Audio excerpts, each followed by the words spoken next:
주부를 참고하실 때 귀의 소식 전하도록 하겠습니다.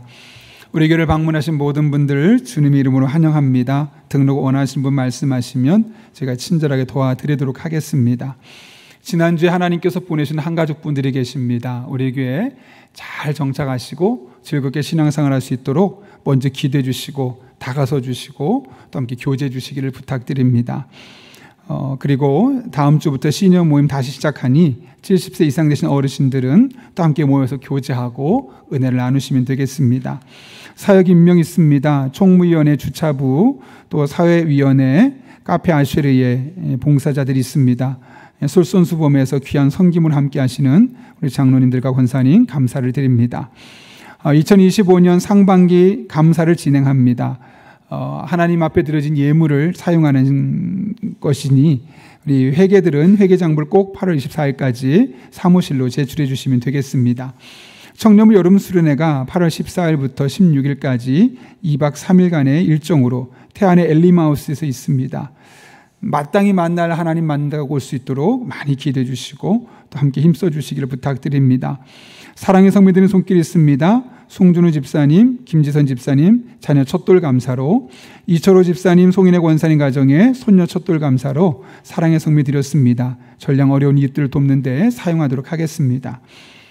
제가 이번 주는 다른 교회도 좀 탐방하는 그런 목회 연수 기간입니다. 그래서 돌아오는 주일에는 장로회 신학대학교 예배 설교학 교수이신 최승근 교수님 오셔서 저한테는 들을 수 없는 참 좋은 설교를 준비해서 오실 겁니다. 그래서 여러분들 다음 주에 또 오셔서 큰 은혜 받았으면 합니다.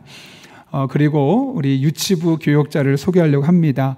지금 밑에서 사역 중이어서 친히 이 자리는 서지 못하지만 사진으로 이렇게 대신해서 김유나 목사님, 우리 유치부 이제 목사님으로 오셨습니다. 그래서 섬기게 되실 텐데 또 사역 잘 감당하실 수 있도록 또 하나의 팀이 되어서 즐겁게 감당할 수 있도록 기대해 주시기를 부탁드립니다. 더 자세한 광고는 주부를 참고해 주시고 오늘 하나님께서 우리에게 주신 말씀은 스가랴서 5장 1절부터 4절까지의 말씀, 구약성경 1316쪽에 있습니다. 스가랴서 5장 1절부터 4절까지의 말씀입니다. 하나님의 말씀을 봉독하겠습니다. 내가 다시 눈을 들어 본즉 날아가는 두루마리가 있더라. 그가 내게 묻되 내가 무엇을 보느냐 하기로 내가 대답하되 날아가는 두루마리를 보나이다. 그 길이가 20규빗이요 너비가 10규빗이니이다. 그가 내게 이르되 이는 온 땅 위에 내리는 저주라. 도둑질하는 자는 그 이쪽 끌대로 끊어지고 맹세하는 자는 그 저쪽 끌대로 끊어지리라 하니 만군의 여호와께서 이르시되 내가 이것을 보냈나니 도둑의 집에도 들어가며 내 이름을 가리켜 망령되이 맹세하는 자의 집에도 들어가서 그의 집에 머무르며 그 집을 나무와 돌과 아울러 사르리라 하셨느니라 하니라. 아멘. 이것은 하나님의 말씀입니다. 우리 함께 기도하고 하나님의 말씀 나누겠습니다. 거룩하신 아버지 하나님, 오늘 우리를 주님 전에 불러주신 은혜 감사합니다. 하나님께서 불러주셨고 예배하게 하셨사온데 우리의 마음의 문 활짝 열어주시고 피곤한 몸 깨워주시고 하나님의 말씀을 내게 주신 말씀으로 받을 때 이 말씀이 내게 생명이 되고 능력이 되고 진리가 되는 복된 시간 되게 하여 주옵소서. 예수님의 이름으로 기도하옵나이다. 아멘. 우리 한번 앞뒤 좌우에 있는 분 보시면서 이렇게 인사해 볼까요? 괜찮습니다. 잘하고 있습니다. 이렇게 한번 인사해 보겠습니다.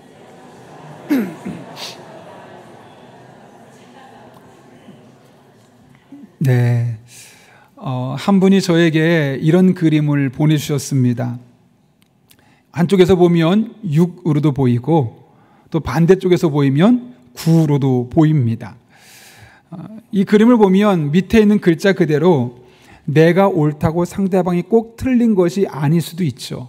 어느 쪽에서 보느냐에 따라서 그것이 달라 보일 수 있기 때문에 그렇습니다. 그래서 때로는 내 입장, 내 생각만 강요하기보다는 상대방의 입장에서 한 번쯤 생각해 볼 필요가 충분히 있는 것이죠. 오늘 설교 제목을 보고 놀란 분도 있을 겁니다. 법꾸라지들 속에서 법을 지키는 자로. 목사님, 혹시 정치 이야기 하려고 하시나? 아니요. 제가 사실 설교 준비하면서 제목 때문에 고민을 많이 했습니다.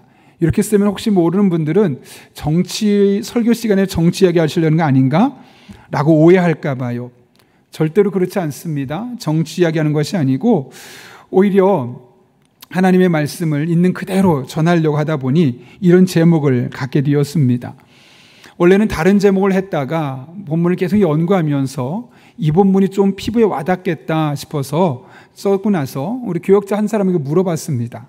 목사님, 오늘 본문이 이런 내용인데 이런 설교 제목을 하면은 우리 성도님들이 좀 어떻게 오해할 수도 있을 것 같은데 어떨 것 같아요? 그랬더니 목사님, 본문이 그런 의미라면 굳이 너무 제목 때문에 신경 안 쓰셔도 될 것 같습니다.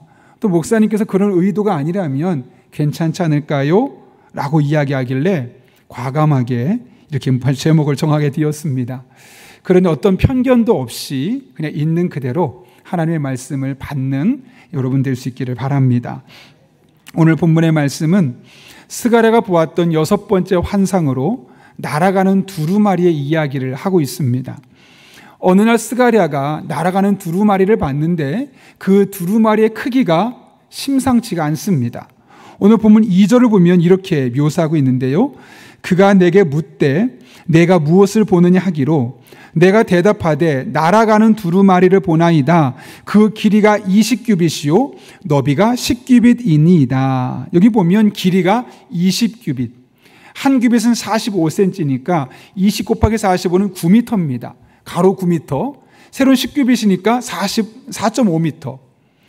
9m에 4.5m면 어마어마하게 큰데 왜 그러냐면 평상시에 일반적으로 이 두루마리는 가로 9m는 똑같지만 세로는 30cm입니다.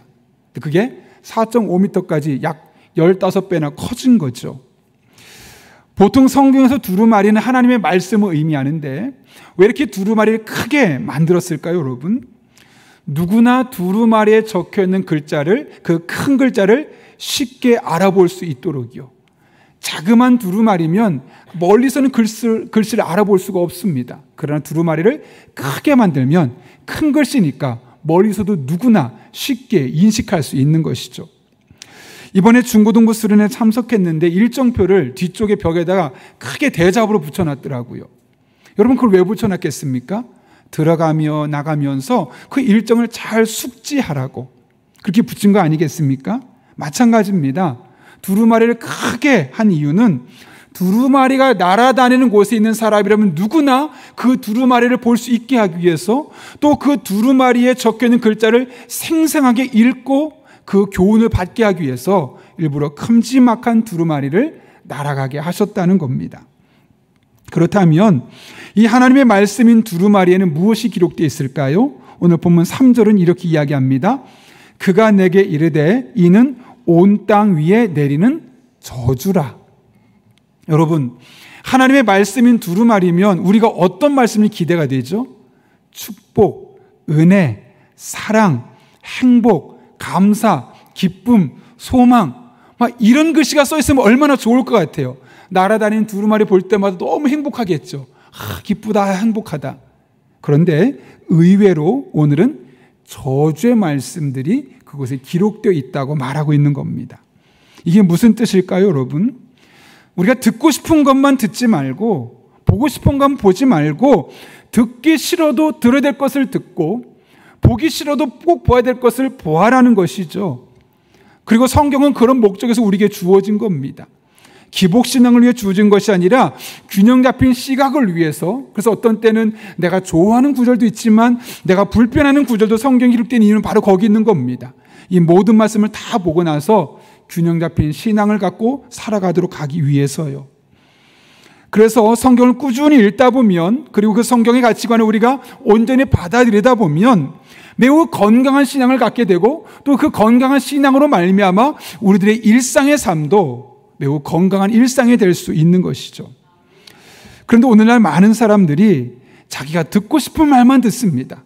조금만 내 귀에 거슬리거나 내가 원하는 주제가 아니면 귀를 닫아버립니다. 심지어 유튜브가 특히나 더 그렇죠.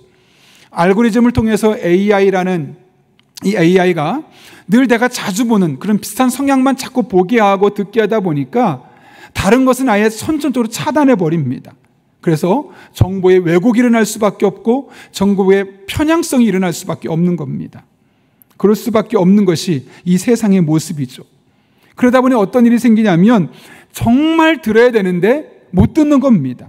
결국 반쪽짜리 정보만 가지고 잘못된 판단을 내릴 수밖에 없는 것이죠. 그러나 두루마리로 상징되는 하나님의 말씀은 누구나 들어야 하고 두루마리의 말씀이 모든 사람의 판단의 기준이 되어야 합니다.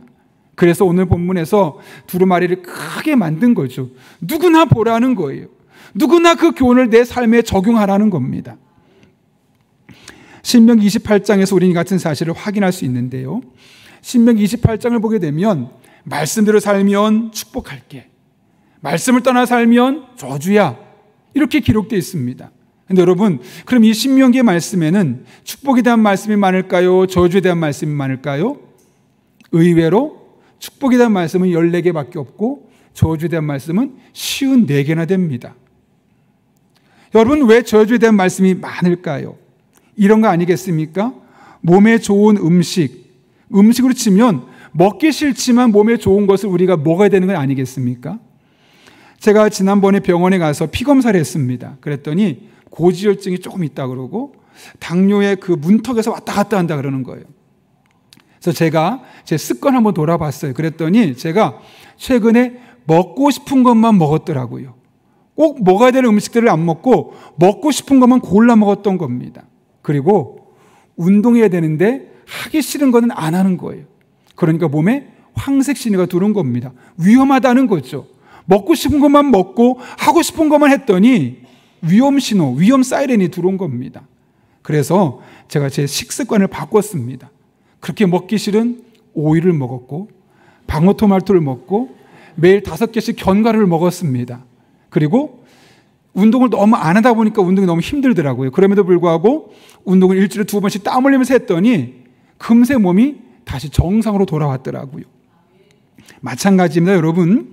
우리가 듣고 싶은 말씀뿐만 아니라 듣기 싫은 말씀, 그러나 꼭 들어야 하는 말씀도 듣게 될 때 우리는 균형 잡힌 신앙을 가질 수 있고 그거로 말미암아 건강한 신앙생활을 할 수 있게 되는 것이죠.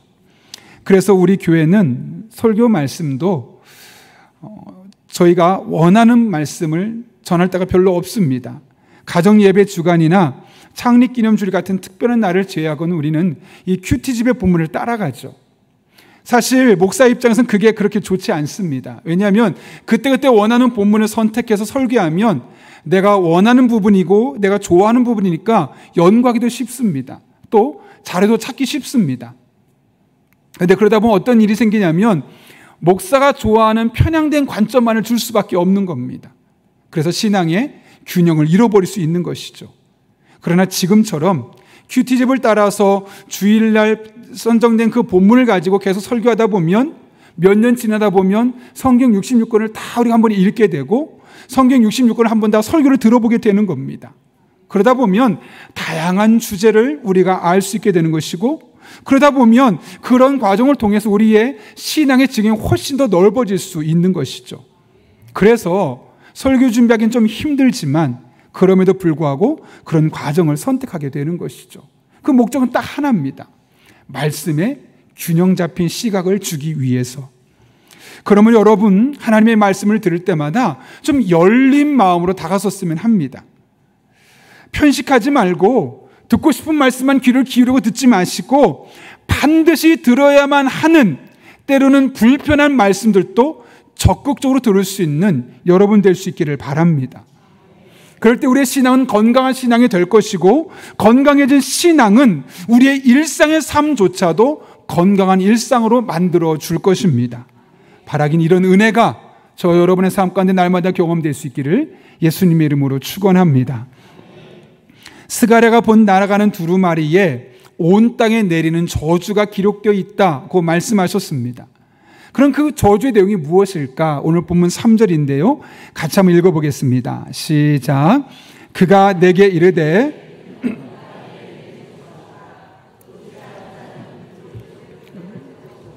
맹세하는 자는 저 그쪽 글대로 끊어지리라 하니. 여기 보게 되면 도둑질하는 죄는 10계명 중에 8번째 계명이고요. 거짓 맹세는 4번째와 9번째 계명을 합한 겁니다.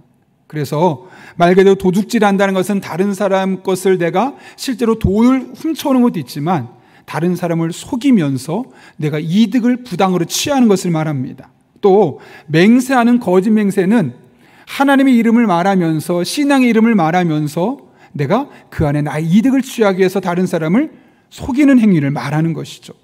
근데 여기서 보게 되면 겉으로만 보면 도둑질하는 행동과 거짓 맹세해서 사기치는 것이 나쁘다라고 말하는 것처럼 보입니다. 물론 그것들이 나쁜 일은 맞습니다. 그러나 오늘 본문의 강조점은 그게 아닙니다. 오늘 본문에서 강조하고 싶은 것은 그게 아니라 이렇게 도둑질했음에도 불구하고 사기쳤음에도 불구하고 그들이 벌을 받지 않고 멀쩡하게 돌아다니고 있구나 라는 사실을 우리에게 보여주고 있는 것이죠.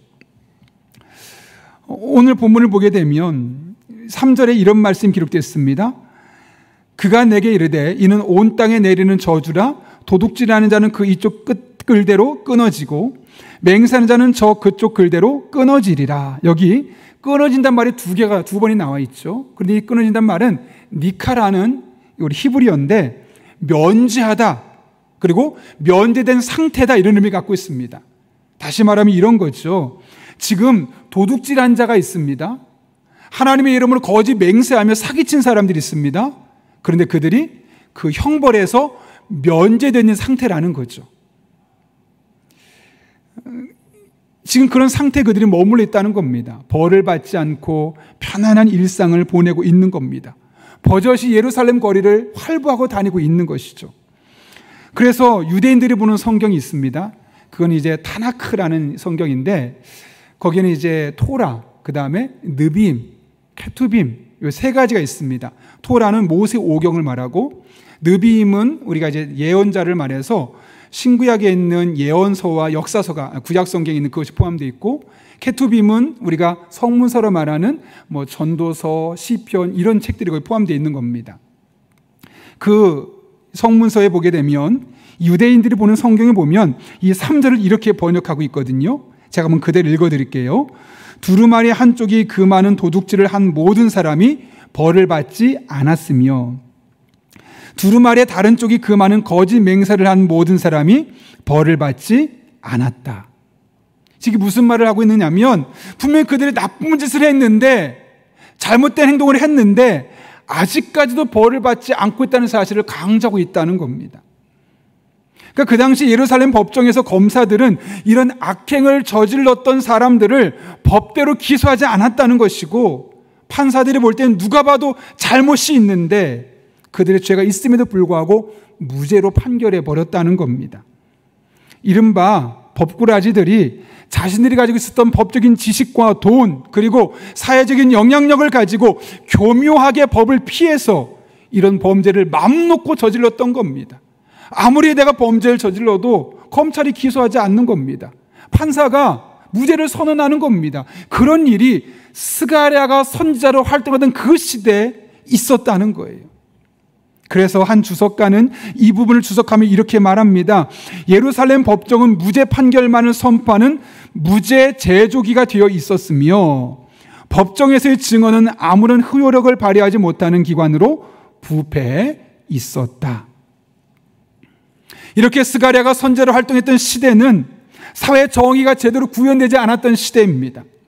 돈 있는 사람, 권력을 가진 사람, 특별히 법을 잘 아는 사람들이 자신의 힘을 이용해서 마음껏 죄를 짓고서도 죄값을 지불하지 않는, 처벌받지 않는 세상이었습니다. 그러다 보니 당연히 억울한 사람이 생길 수밖에 없었겠죠. 그러다 보니 당연히 사회 시스템이 완전히 망가지고 무너질 수밖에 없었습니다. 하나님께서 두루마리를 통해서 그들을 심판한 이유가 바로 여기에 있습니다. 그런 사람들이 활개치는 것을 그냥 두고 볼 수 없다는 거죠. 그들을 처벌하자는 그 사회 시스템 무너진 것을 그냥 용납할 수 없다는 것이죠. 이것은 스가랴 시대뿐만 아니라 그 전에 솔로몬이 왕으로 있던 시대에도 동일하게 있었습니다. 전도서 8장 11절에 보면 솔로몬이 이렇게 이야기합니다. 악한 일에 관한 징벌이 속히 실행되지 아니하므로 인생들이 악을 행하는데 마음이 담대하도다. 아니, 잘못하면 그 잘못한 죄값을 받아야 되는데 잘못해도 죄값을 받지 않으니까 마음 놓고 죄 짓는 거예요. 얼마든지 죄를 지어서 정말 담대하게 죄를 짓는 일들이 솔로몬이 왕으로 있던 시기에 재판관들에게서 이런 일들이 일어나게 되었다는 거죠. 하나님은 이렇게 악한 일을 함에도 불구하고 징벌받지 않는, 그래서 마음껏 죄를 짓는 세상을 향해서 심판을 선언하시는 겁니다. 그게 무슨 말이겠습니까? 그래서는 안 된다는 거죠. 이 세상이 바뀌어야 된다는 거죠. 여러분, 하나님께서 세상을 그렇게 보신다면 우린 과연 어떻게 보아야 하겠습니까? 우리 또한 그렇게 해야 되지 않겠습니까? 죄를 지었다면 당연히 처벌을 받고, 죄 짓지 않았다면 당연히 보호받는 세상이 되어야 되지 않겠습니까? 그런 정상적인 사회를 만들어가는 것이 하나님의 뜻을 갖고 살아가는 우리들의 영적인 사명이 아니겠습니까? 비슷한 시기를 살았던 아모스에게 주신 하나님의 처방전이 우리에게 또다시 마음에 찔림을 줍니다. 아모스 5장 12절부터 14절까지 말씀 보면 이런 말씀이 있는데요, 우리 함께 쉬운 성경으로 같이 한번 천천히 읽겠습니다. 시작. 너희들이 저지른 무수한 범죄와 엄청난 죄악을 나는 다 알고 있다.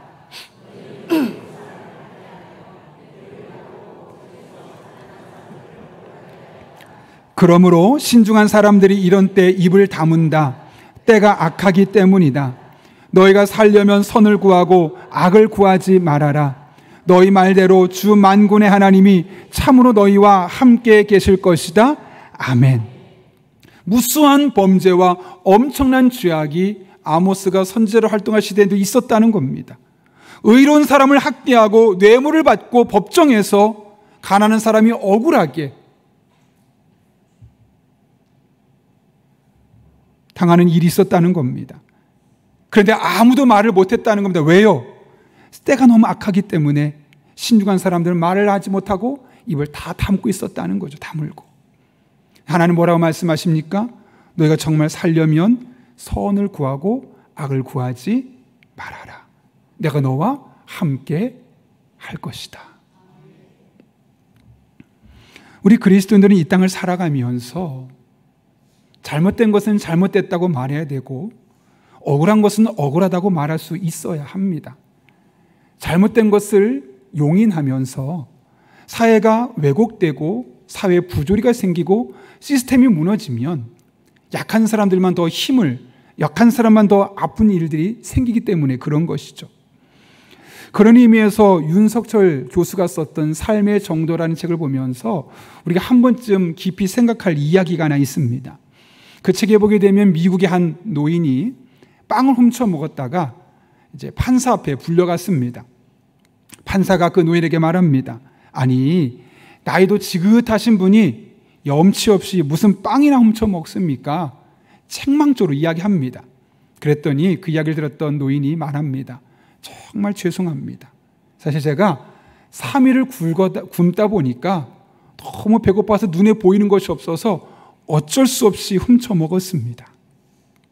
너무 가난해서 밥 한 끼도 제대로 먹을 수 없어서 3일을 굶다 죽을 것 같아서 빵 하나 훔쳐 먹었다는 거죠. 그 이야기를 들었던 판사가 어떻게 했을까요? 곰곰이 생각하다가 판단을 내립니다. 판결을 내리면서 가난한 이 노인이지만 빵을 훔친 절도 행위는 분명히 잘못됐습니다. 10달러의 벌금형에 처하겠습니다. 지금이 아니라 1920년대 이야기입니다. 10달러 아주 큰 돈이죠. 빵 하나 사 먹을 수 없는 사람에게 10달러는 어마어마하게 큰 돈입니다. 그렇게 그 노인이 잘못한 것에 대해서 판결을 내렸습니다.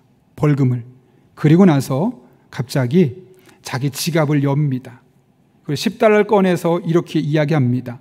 그 벌금 그런데 제가 내겠습니다.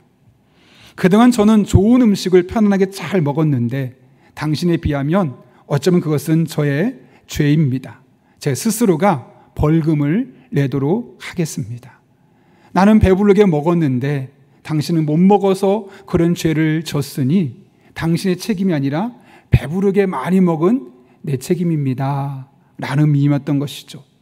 그렇게 10달러의 벌금을 대신 내주었습니다. 근데 그것이 끝이 아닙니다. 판사가 이 법정 안에 모여있는 수많은 방청객들에게 말합니다. 가난한 이 노인은 밖에 나가면 또다시 빵을 훔칠 겁니다. 너무 가난했기 때문에. 그러니 여러분 이곳에 모인 여러분 중에 혹시 저처럼 그동안 좋은 음식을 드셨던 분들은 조금씩이라도 돈을 모아서 이분에게 기부해 주십시오. 그래서 당분간 돈을 벌 때까지 그 돈을 가지고 먹고 살 수 있게 도와주십시오 라고 했더니 그 방청객들이 너도 나도 그를 도우려 하고 무려 1920년대 당시에 47달러 되는 돈을 모아서 그에게 주었다고 합니다. 라과디아라는 판사의 이야기죠. 라과디아는 단순히 공의롭게 판단하지만 않았습니다. 아니, 가난하니까 없던 일로 해줄게요 라고 말하지 않았습니다.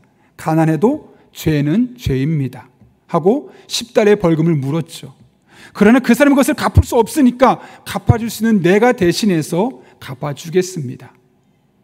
그렇게 공의롭게 판단을 내렸을 뿐만 아니라 더 중요한 것은 이 사람이 나가면 또 죄를 지을 텐데 스스로 죄 짓지 않고 먹고 살 수 있을 만큼의 최소한의 경제적인 활동을 보장해 주자. 그것이 기부금을 모아서 그에게 나누어 주는 것이었던 것이죠. 단순히 공의만 생각한 것이 아니라 약자가 연약한 사람들이 살아갈 수 있는 생활 환경까지 열어주었던 것이 이 라과디아 판사의 생각이었습니다. 그는 그 이후에도 많은 사람이 그에게 찾아와서 로비를 합니다. 이탈리아 사람이니까 마피아들이 와가지고 이번 한 번만 우리 좀만 행정 좀 줄여달라고 회유도 하고 안 되면 협박도 하고 정말 많은 사람이 찾아와서 그에게 이 법 좀만 조금만 내 입에 맞게 해달라고 조정해달라고 많은 이야기를 합니다. 그러나 그는 그것에 한 번도 타협하지 않았고 요지부동한 정확한 판결만 내렸습니다. 그 당시에 많은 사람들이 권력 때문에 돈 때문에 판결을 굽게 하는 일들이 많았지만 그는 절대로 그것에 동조하지 않았죠. 많은 사람이 저러다 쫓겨나지 라고 생각했는데 오히려 그런 강직한 이미지가 그가 명성을 얻게 되었고 나중에는 하원 의원이 되고 또 무려 3번에 걸쳐서 뉴욕 주지사를 그가 뉴욕 시장을 하게 되었습니다. 그리고 시장에서 물러난 뒤에 그는 유엔에서 구호 업무를 하다가 세상을 떠나게 되는데 뉴욕에서 뉴욕 공항이 있지 않았겠습니까 먼저? 근데 그 뉴욕 공항을 이름을 바꾸겠다는 겁니다. 뭐로 바꾸냐면 라과디아 공항으로.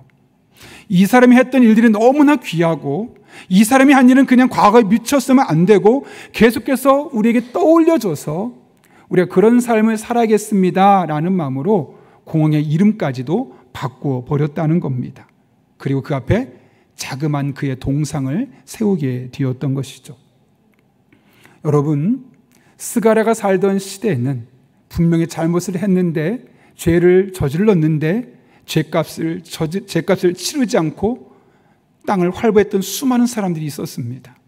그런데 그것이 비단 스가랴 시대만의 이야기입니까? 오늘 우리가 살고 있는 시대도 스가랴의 시대와 그렇게 다르지 않습니다. 수많은 범죄가 저질러지지만 제대로 된 판결이 이루어지지 않는 것이 너무나 많습니다. 이런 세상에서 우리가 할 일이 무엇이겠습니까? 우리는 무너진 시스템을 회복시켜야 하는 것이죠. 하나님의 공의가 이 땅에 이루어지도록 기도하고 이를 위해서 마음을 들이고 함께 그 일에 동참하는 것입니다. 그래서 죄 지은 사람은 처벌받고 죄 짓지 않는 사람은 보호받는 그런 정상적인 사회를 만들어가는 것이 바로 이 땅에 살아가는 우리 그리스도인에게 주어진 영적인 사명입니다. 바라기는 그런 귀한 사명을 잘 감당해낼 수 있는 저 여러분 될 수 있기를 바랍니다. 그래서 우리가 살고 있는 이 사회가 정상적인 사회가 되고 이 사회에 누구도 억울한 일을 당하지 아니하고 하나님의 공의가 온전히 이루어지는 그런 복된 나라가 저와 여러분의 기도를 통해 저 여러분의 희생과 헌신을 통해 이 땅에 심겨질 수 있기를 예수님 이름으로 축원합니다. 우리 그런 마음을 가지고 이 시간 하나님께서 이 땅을 다스려 주기를 사모하며 함께 찬양하려고 하는데요. 하나님께서 우리들의 삶에 우리들의 손에 힘을 주시고 능력을 주셨습니다. 그 주신 능력을 통해서, 그 주신 지혜를 통해서 사명을 감당할 수 있게 하여 주옵소서. 그런 믿음의 고백을 함께 찬양하고 기도하겠습니다.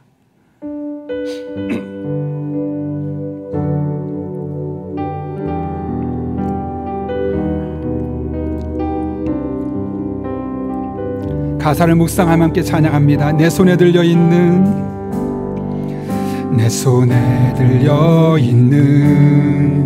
지팡이 사용하셔서 주님만이 주 되심을 나타내소서. 맡겨주신 사명을 감당할 힘을 주시고 주 이름만 높이게 하소서. 완악한 세상에서 믿음을 지키는 자로, 완악한 세상에서 믿음을 지키는 자로 선하신 주 의지하여 살게 하소서. 거룩한 백성으로 구별된 주의 자녀로 주 이름만 따르게 하소서. 나의 하나님 그는 여호와, 유일하신 이름 그 위대하심 찬양해. 세상 속에서 구별된 자로 주가 주 되심을 나 선포하리. 다시 한번 찬양합니다. 내 손에 들려있는 지팡이 사용하셔서 주님만이 주 되심을 나타내소서. 맡겨주신 사명을 감당할 힘을 주시고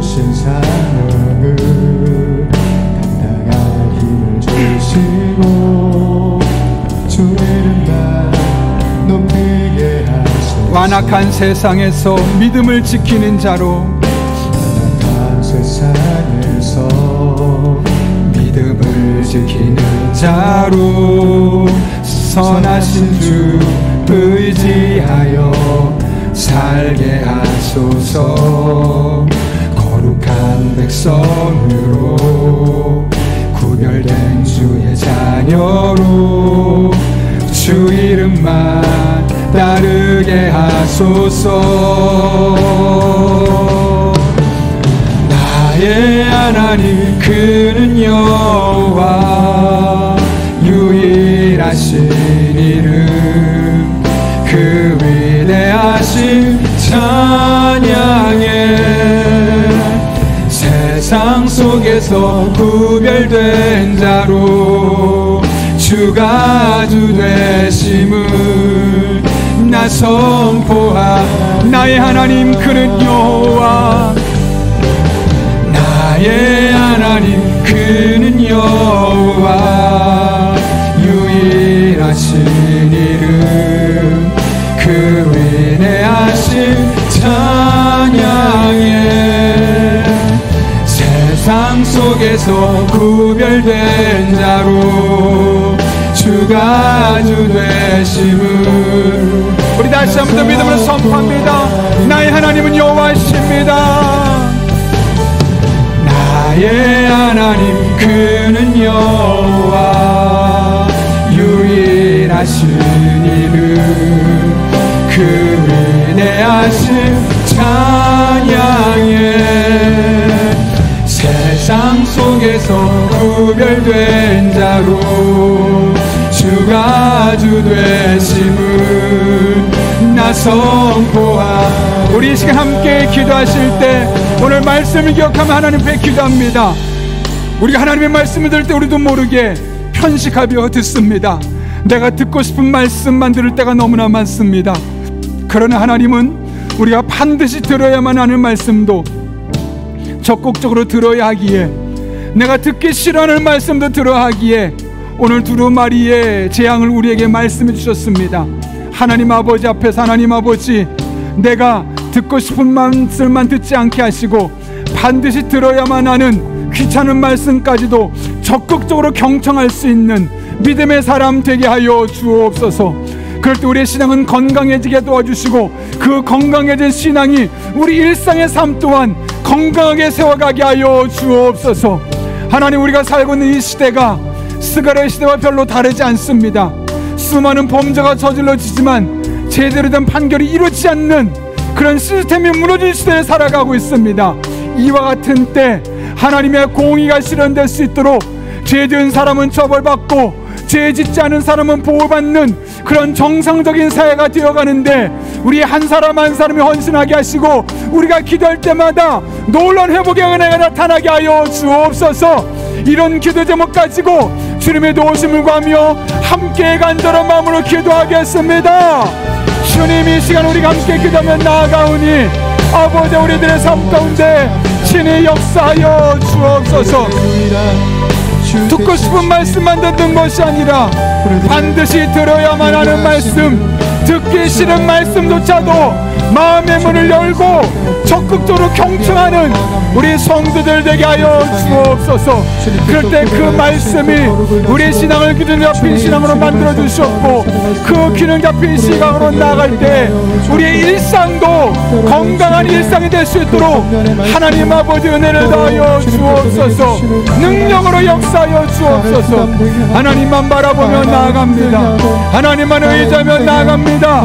거룩하신 아버지 하나님, 살아계신 아버지 하나님, 능력으로 역사해 주셔서 하나님의 풍성한 은혜를 경험하게 도와주셨고, 아버지 하나님 앞에 영광 돌릴 수 있는 그런 복된 성도들의 일상이 되게 하여 주옵소서. 솔로몬의 시대처럼, 스가랴의 시대처럼 죄를 지었지만 여전히 그 죄에 대한 값을 치르지 않고 멀쩡하게 활개치며 살아가는 사람들이 얼마나 많은지 모릅니다. 하나님, 이와 같이 무너진 시스템을 회복하는 것이 우리 그리스도의 사명인 줄로 믿습니다. 죄 지은 사람은 처벌받고, 이 시대 속에, 이 세상 속에서 구별된 자로 죄 짓지 않는 사람은 보호받는 그런 정상적인 사회가 이 땅에 있는 그리스도인들이 함께 기도하며 나아갈 때마다 놀랍게 임하게 하여 주옵소서. 지금 당장은 변화가 없어 보인다 할지라도 끝까지 하나님 뜻을 붙들고 우리 영적인 사명을 다시 한번 되새기며 주신 일상의 삶을 믿음으로 잘 살아낼 수 있도록 하나님 아버지 은혜를 베풀어 주옵소서. 그렇게 주님만 바라보며 나아가오니, 그렇게 주님만 의지하며 나아가오니 하나님 아버지, 우리 성도들이 살아가는 그 일상이 하나님의 은혜가 임하는 곳이 되게 도와주시고 하나님의 공의가 이루어지는 그런 놀라운 현장이 되게 하여 주옵소서. 주님만 바라보며 나아갑니다. 주님만 의지하며 나아갑니다.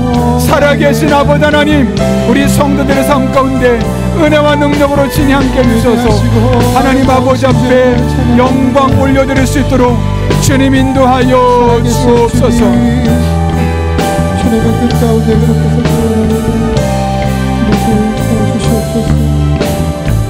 하나님 아버지 앞에 온전한 모습으로 나아가게 하여 주옵소서.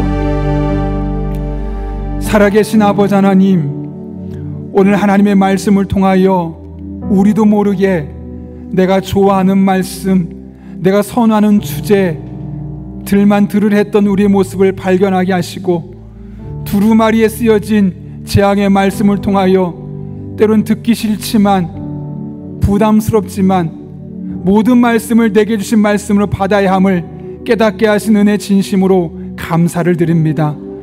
우리 성도들의 마음의 문을 활짝 열어주시고 어떤 말씀으로 내게 주신 말씀으로 받을 때 그 말씀 우리 성도들에게 복된 말씀 되게 하여 주시고, 균형 잡힌 시각으로 일상의 삶이 건강하게 지게 하여 주옵소서. 스가랴가 살았던 시대나 솔로몬이 살았던 시대나 오늘 우리가 살고 있는 시대나 별로 다르지 않음을 알게 하신 아버지 하나님, 수많은 범죄가 저질러지지만 제대로 된 판결이 이루어지지 않는 세상을 살아가고 있습니다. 그 무너진 시스템 안에서 힘이 없고 돈이 없고 연약한 이들이 신음하며 살아가고 있습니다. 이 땅에 하나님의 공의가 이루어지기를 원합니다. 죄 지은 사람은 처벌받고 죄 짓지 않는 사람은 보호받는 그런 정상적인 사회가 이 땅에 살고 있는 우리 그리스도인들 말미암아 이루어지게 하여 주옵소서. 그렇게 하나님의 공의가 이루어지게 하여 주시고 그렇게 이 땅이 놀라운 변화를 맛보게 하여 주옵소서. 그리고 그 일에 우리가 하나의 미랄이 되게 하여 주옵소서. 함께 하실 줄로 믿사오며 예수님의 이름으로 기도하옵나이다. 아멘.